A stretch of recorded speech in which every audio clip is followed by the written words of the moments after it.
Wow, they hate it. This stinks!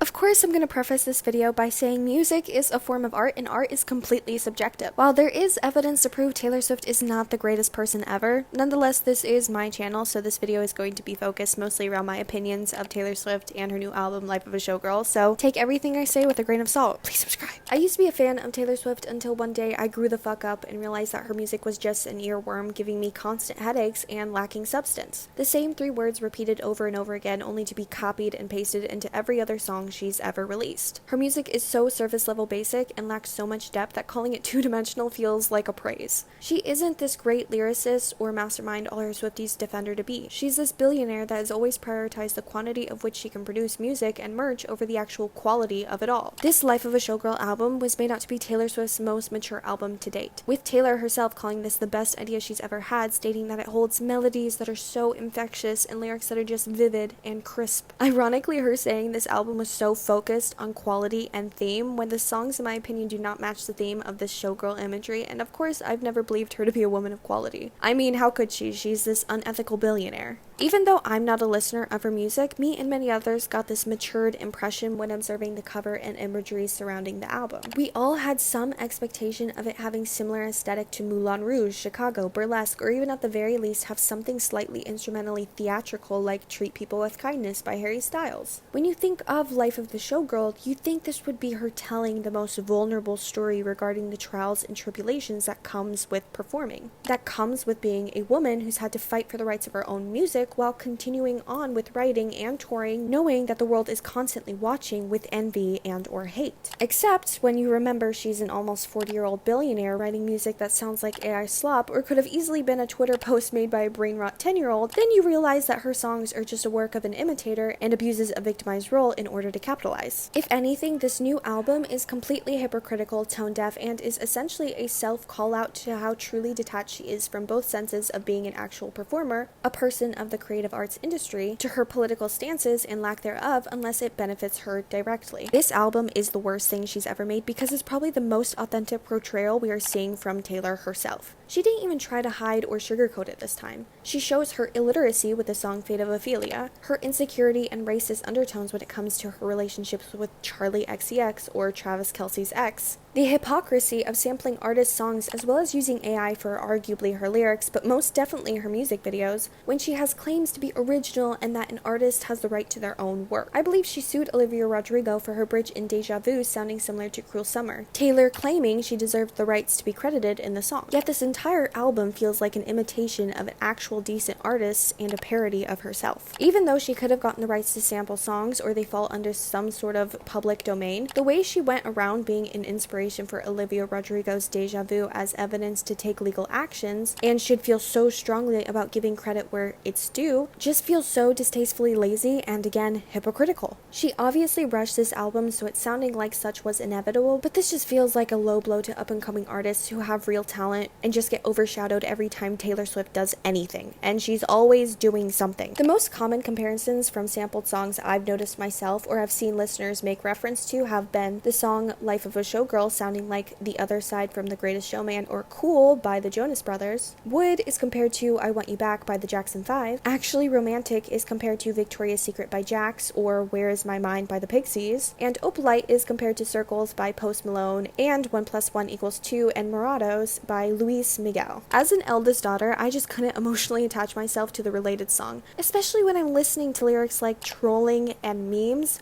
or I'm not a bad bitch and this isn't savage, while thinking of Carlos Sainz when she sings Smooth Operator. With lyrics like this, I just can't take it seriously as much as I wish there was a song that truly portrayed what it's like to be an eldest daughter. Fate of Ophelia proves that she could never claim this English teacher persona I've seen fans give her, because she's a billionaire who imitates the representation of Ophelia through interpretations that give doubt to her ability to process the story of Hamlet if she happened to read the book in a non-performative way. Hamlet's Ophelia's true fate of drowning was a symbol of not just surrender to societal constraint from a patriarchal system that was made to corrupt the innocents, but also can be seen as a protest, her drowning herself being the only thing she had full control over, while Taylor claims to be saved from the fate of Ophelia from the act of love. How in her lyrics she apparently swears loyalty to herself, but plays a victimized role, one being that if he'd never had loved her, she would have drowned in the melancholy, which just reminds me of popular kids in school that would mock the emotionally vulnerable if they didn't get the attention they're used to. In relations to Shakespeare's Hamlet, if anything, I perceive her as a Claudius and not an Ophelia. Actually romantic, being response to Charli XCX's song Sympathy is a Knife, which is a song about Charli's own personal feelings and vulnerability, clearly not shitting on Taylor, but instead shits on herself and the industry that puts these female artists against each other. While arrogant Taylor over here pretends to be a girl's girl dancing with Charli, knowing that she has a song coming out about her, imitating a victimized role and exploiting Charli's coke habits, acting like she's the one obsessed with Taylor when it's clearly the other way around. Now that's actually pathetic. She tries to imitate Sabrina Carpenter's over-sexualized lyrics by making it very clear how sexually satisfied she is in her current relationship. She has so many innuendos regarding Travis Kelce's dick, and it's almost embarrassing to hear her admit how easily persuaded her love is through hypnosis of male genitalia. This entire album just feels tone deaf. Her constant remarks of luxury brands, referring to Kayla Nicole as an Onyx Knight, calling herself an opalite, her obsession again with Travis Kelce's ex and Charli XCX, misinterpreting classic tales and trying to copy other artists while claiming her own originality, all while still refusing to use her platform against an oppressing system just because she's on the side that's unaffected through privilege and knows her fans will eat whatever vomit she throws up. In the sensitive time of our society collapsing in front of our very eyes, where topics like Palestine, the ICE kidnappings and unlawful deportations, concentration camps being built within the US, our rights being taken away, and people in power reversing history as I speak, it's sad to see how capable she is of change, especially with such a powerful fan base,